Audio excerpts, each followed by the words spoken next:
dengan iman dari Tuhan.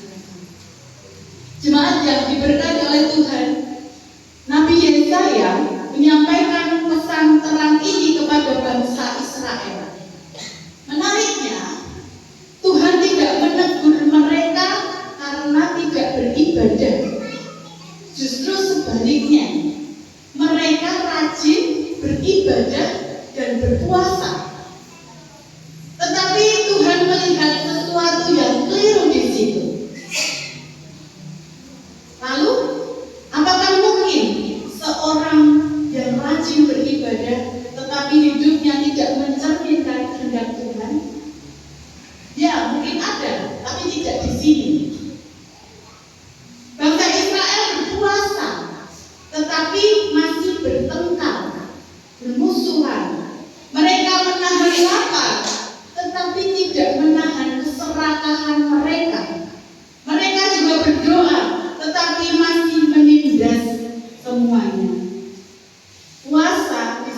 hanya dijalani hanya sebagai rutinitas saja, bukan sebagai sarana pembaharuan hidup.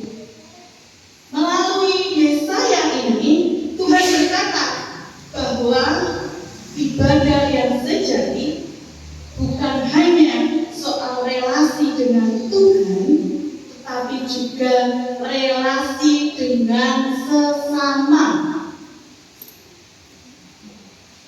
Ibadah yang sejati bukan hanya relasi dengan Tuhan saja, tetapi juga relasi dengan sesama.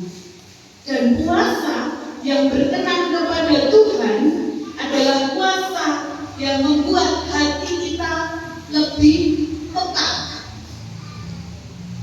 Mari kita renungkan, apakah ibadah kita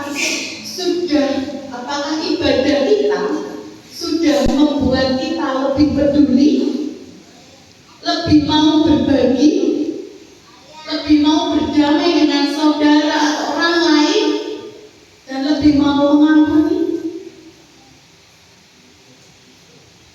Berbagi kepada yang lapar, berbagi pada yang kekurangan, peduli kepada yang menderita, membela yang tertindas.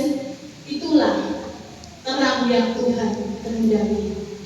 Bapak, Ibu, Saudara, dan adik-adik yang terkasih, seringkali pesan yang paling kuat dalam kehidupan ini bukan disampaikan melalui kata-kata yang indah atau khotbah yang panjang, melainkan melalui tindakan nyata kita dalam kehidupan sehari-hari. Mungkin kita pernah mendengarkan khotbah berjalan. Apa sih khotbah berjalan itu? Khotbah berjalan itu adalah kehidupan seseorang yang tanpa banyak bicara, tetapi melalui sikap dan perbuatannya orang lain dapat melihat iman yang hidup.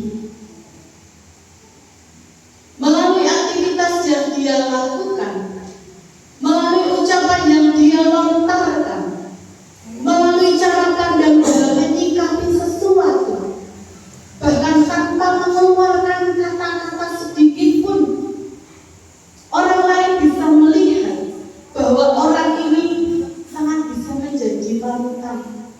Kadang orang berkata, wah ini calon penghuni surga. Orang juga sampai terpana, wah kok bisa ya orang sekeren ini. Hal inilah yang dipahami oleh Rasul Paulus ketika ia memberikan Injil kepada jemaatnya di Korintus.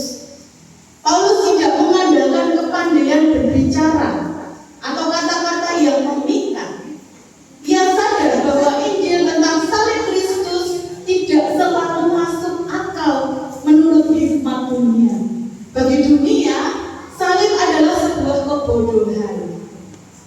Tetapi bagi orang yang percaya, salib adalah hikmat dan kuasa Allah yang hanya dapat dimengerti melalui tuntunan Roh Kudus.